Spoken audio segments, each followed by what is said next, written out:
بسم اللہ الرحمن الرحیم۔ السلام علیکم۔ گزشتہ دنوں ہم نے جو ہے دو تین باتیں جو تھیں ان کے اوپر ایک سین دیکھا، اور سین یہ تھا کہ ایران نے افغانستان کے اوپر حملہ کیا، افغانستان کے اندر سٹرائک کیا۔ کچھ لوگ کہتے ہیں نہیں کیا، کچھ لوگ کہتے ہیں کیا، لیکن عراق اور شام کے اندر تو انہوں نے باقاعدہ ڈکلیئر کیا، عراق، شام اور پاکستان کے اندر باقاعدہ ڈکلیئر کیا کہ ہم نے وہاں پہ دہشت گردوں کے ٹھکانوں کو نشانہ بنایا ہے۔ اچھا، عراق میں اس کے خلاف بڑا رد عمل آیا ہے، اور خاص طور پہ وہاں پہ جو شیعہ حضرات ہیں اور جو منسٹر بھی ہیں ان کے اندر، اور وزیر دفاع بھی ہیں عراق کے، انہوں نے تو میرا مطلب ہے کہ ایران کے پلے کخ بھی نہیں چھوڑا۔ ان کا بڑا رد عمل آیا، اگرچہ وہ بیچارے کچھ کرنے جوگے نہیں ہیں، لیکن بہرحال انہوں نے جو کچھ وہ کر سکتے تھے زبانی طور پہ اور عملی طور پہ وہاں کی عوام نے یہ کیا ہے کہ انہوں نے ایرانی پروڈکٹ کا مکمل بائیکاٹ کر دیا ہے۔ یعنی ایران نے ان کی عراق کی اکانومی کے اوپر اس طرح کیپچر کیا تھا کہ ان کے گھٹیا قسم کا مال بھی جو تھا وہ عراقیوں کو خریدنا پڑتا تھا۔ انہوں نے کیا ننگی پیری پھر لیں گے، میڈ ان ایران جتی نہیں خریدنی، چلو دفاع ہوئے تھا، ٹھیک ہے۔ تو یہ عوامی سطح کے اوپر اتنا خوفناک رد عمل آیا ہے کہ ایرانیوں کو بھی باقاعدہ پڑ گیا ہے۔ اچھا خیر، پاکستان کے اوپر جو حملہ کیا پاکستان نے، کیا ہیں آپ نے ہمیں مارا؟ نہیں، آپ کو کوئی غلط فہمی ہو گئی، آپ نے ہمیں مارا۔ تو انہوں نے کہا کہ نہیں، وہ دراصل آپ کے یہاں پہ مکھی بیٹھی ہوئی تھی۔ ہم نے کہا نہیں، مکھی نہیں بیٹھی تھی، یہاں پہ وہ کالا تل ہے، تو آپ نے ہمیں مارا، ٹھیک ہے۔ جب ہم نے پوچھا تو پھر ایرانیوں کی دوڑیں لگ گئی۔ اس دوران جناب علی حسینی خامنائی، آقا علی حسینی خامنائی، ان کے 4 صاحبزادگان ہیں، علی مجتبیٰ، علی مصطفیٰ، میثم اور مسعود۔ خامنائی ان سب کے آگے آپ لگاتے جائیں، یہ 4 ان کے صاحبزادے ہیں۔ اگر آپ سوشل میڈیا پہ دیکھیں اور خاص طور پہ ان کا پروفائل ڈھونڈنے کی کوشش کریں تو میثم جو ہیں ان کا پروفائل نہیں ملتا آپ کو، ان کی تصویر بھی نہیں ملتی۔ باقی تینوں کی تصاویر جو ہیں وہ ویکیپیڈیا نے لگائی ہوئی ہیں، ایک تصویر غائب ہے۔ اور وہ جو ہیں اس طرح کے خفیہ سرگرمیوں کے لیے یا خفیہ مشنوں کے لیے انہوں نے رکھے ہوئے۔ جس کی تصویر پبلک ہے اس کو تو پہچانا جا سکتا ہے نا کہیں پہ، ان کی تصویر پبلک نہیں ہے۔ اتنے خفیہ طریقے سے ان کو پالا پوسا پڑھایا لکھایا بڑا کیا ہوگا کہ ان کی تصویر انہوں نے اس دوران پبلک نہیں ہونے دی ہے نا۔ ویکیپیڈیا کو کوئی نہیں، باقی میڈیا کو کوئی نہیں، تیرا مطلب ہے بندہ خفیہ ہے۔ تو وہ آئے ہوں گے، وہ آ کے پاکستان کے اندر پاکستان کی عسکری قیادت کو انہوں نے ملنے کی کوشش کی، اور پاکستان کے کچھ سیاستدانوں کو بھی ملے اور ان کو کہا کہ آپ ماحول کو ٹھنڈا کریں۔ اور پھر پاکستان کی ایک مین سٹریم پارٹی نے جو تھا وہ پاکستان کی مذمت بھی کر دی کہ پاکستان نے ایران کو کیوں جواب دیا، لیکن اس پارٹی کی قیادت کو بھی ملے۔ دسن دی لوڑ نہیں گئی، تو پتہ ہی، تو میں نے بھی ٹوپی لی، ٹھیک ہے۔ تو وہ اس پارٹی کو ملے، وہ، اور اس پارٹی کو ملنے کے بعد گزارش کی کہ حکومت پاکستان کے اوپر دباؤ ڈالیں۔ اسٹیبلشمنٹ نے انہیں کہا کہ ٹھیک ہے، آپ نے یہ حماقت کی ہے، لیکن ہمارے پاس بھی رستہ کوئی نہیں چھوڑا آپ نے، کیونکہ اگر ہم نے آپ کو معافی دے دی تو کل کو انڈیا بھی ہمارے ساتھ یہ حرکت کر کے معافی طلب کر لے گا، افغانستان بھی طلب کر لے گا، تو ہم تو دیوار کیا گری میرے کچے مکان کی، لوگوں نے میرے صحن سے رستے بنا لیے والا حساب ہو جائے گا نا ہمارا، پھر تو رستہ بن جائے گا۔ تو آپ نا ہم سے ایک تھپڑ کھا لیں۔ تو پھر تھپڑ انہوں نے یوں کھایا کہ جب ہم نے بتا دیا کہ حافظ نہیں موڑنا، ٹھیک ہے، حافظ نے نہیں موڑنا، تو پھر انہوں نے اپنا وہ جو ان کی اینٹی میزائل بیٹریز ہیں، وہ سیم 3 میرا خیال لیول سسٹم ہے، کیا ہے وہ، امریکہ کا بنایا، روس کا بنایا ہوا، انہوں نے اس کی لوکل کاپی تیار کی ہے، بنیادی طور پہ روس نے یہ پارٹس وغیرہ ان کو سمگل کیے، اور چونکہ آفیشلی روس دباؤ نہیں لے سکتا تھا اس وقت، اس لیے انہوں نے اس کو جوڑ کے لوکلی بنا لیا ہوا۔ تو وہ میزائل گرائے جا سکتے تھے اس سے، یا اس کو رزسٹ کیا جا سکتا تھا، اگرچہ اس کے اندر جو ہے وہ کامیابی کا ریشو جو ہوتا ہے وہ 60-70% ہوتا ہے، مطلب 100 راکٹ مارے جائیں تو ان میں سے 70 تو گرائے جا سکتے ہیں۔ یہ جو سب سے کامیاب جو ڈوم باقاعدہ ایک بنایا ہوا تھا اسرائیل نے، تو وہ انہوں نے اپنے گھر میں بنائے ہوئے راکٹوں سے اس ڈوم کے اندر سوراخ کر دیے کہ نہیں کر دیے. وہ سارا سسٹم پہ آ جائے اسرائیل جو کہ state of the art system تھا, کوئی چڑیا بھی اس میں سے گزر کے باہر نہیں جا سکتی تھی. تو وہ ماشاءاللہ اللہ ان کو کامیابی عطا کرے, الحماس والوں نے پھڑکا کے دیا. وہ مارا کہ نہیں, وہ بم بھی 200-250 مارتے ہیں کہ چلو کوئی تو اگے جائے گا نا.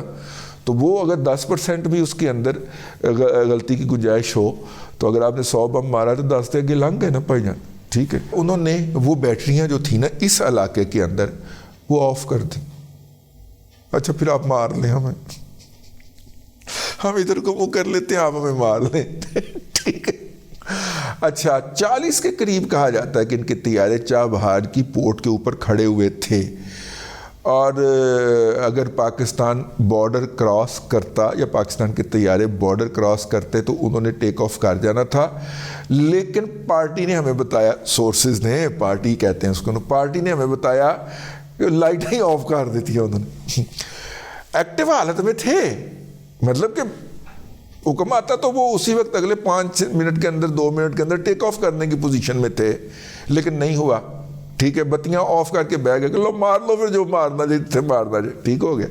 تو یہ بنیادی طور پہ انہوں نے اپنے اس ارادے کا اظہار کیا کہ ہم بات کو آگے نہیں بڑھانا چاہتے, آپ ہمیں مارنا چاہتے ہیں مار لیں. پھر ہم نے ان کو چنگا, انہوں نے 2 تو موقع مارے تھے, ہم نے 7 موقع مارے, 7 موقع مارے ان کو گن کے. ٹھیک ہے. اچھا جی, اس کے بعد پھر اب چیزوں کو ڈی ایسکیلیٹ کیا جا رہا ہے. ہمارے کچھ دوستوں کی بات ہوئی ہے وہاں پہ جو بچے سرحد کے اوپر ہیں, افسران, تو ان سے پوچھا گیا کہ وہ سنا ہے کہ پٹاخے شٹاخے پھوڑ رہے ہیں ہمسائے. تو انہوں نے کہا یہ تو روٹین کی بات ہے, پھوڑتے رہتے ہیں, لیکن اب چونکہ فیصلہ ہو گیا اعلیٰ قیادت کے لیول کے اوپر کہ ہم نے اس وہاں پہ جو بھی لوکلی ٹھوکا ٹھکائی ہوگی, یا میرا مطلب ہے ٹھوک ٹھوک ہوگا, اور جو بھی پٹاخے شٹاخے پھوٹیں گے اس کو انٹرنیشنل میڈیا پہ نہیں لے کے آئیں گے. تو بھائی جان آپ ہی لے کے آئے تھے, ہم نے تو اس کا جواب دیا ہے.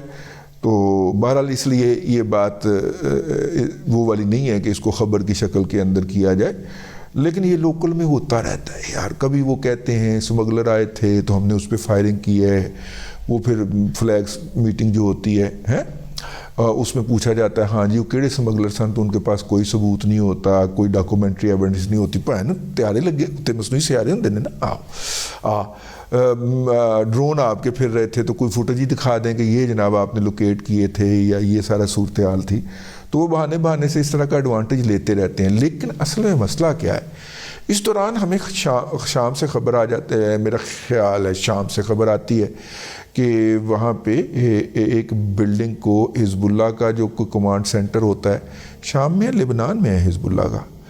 تو بہرحال لبنان میں یا شام میں وہاں پہ وہ ہٹ کرتے ہیں, اور اس کے اندر 2 ٹاپ آفیشل اور جشوش اعلیٰ جو ہے حزب اللہ کا, پاسداران انقلاب کا, جو کہ وہاں پہ حزب اللہ کے تمام تر دہشت گردی کی سرگرمیوں کا انچارج ہے بھی ہوتا ہے, وہ بھی رگڑا جاتا ہے. 10 کے قریب ان کی ٹاپ قیادت جو ہوتی ہے نا, مین برین جو ہوتے ہیں وہ رگڑے جاتے ہیں. اسرائیل سٹرائک کرتا ہے اور بڑی پرسیجن سٹرائک ہوتی ہے, وہ ارد گرد کی کسی بلڈنگ کو کچھ نہیں ہوتا, درمیان والی بلڈنگ اڑا دیتا ہے. اور انسیڈنٹلی اس وقت انہوں نے بلڈنگ کے اندر جو میٹنگ تھی اس میں سے باقی سارا سٹاف نکال دیا ہوا تھا, صرف باہر سیکیورٹی کے لوگ ہی تھے گیٹوں کے اوپر.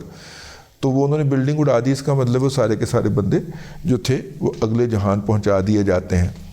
اور اس وقت صورتحال ہے کہ اس خطے کے اندر جو ہے وہ کافی زیادہ اسی ہائپ کا بدلہ اٹھا کے ذرائع یہ بتا رہے ہیں, سفارتی ذرائع, کہ اس ہائپ کا بدلہ اٹھا کے جو ہے وہ ایران جو ہے وہ اپنا نیوکلیئر آرسنل ٹیسٹ کرنے کے موڈ میں ہے.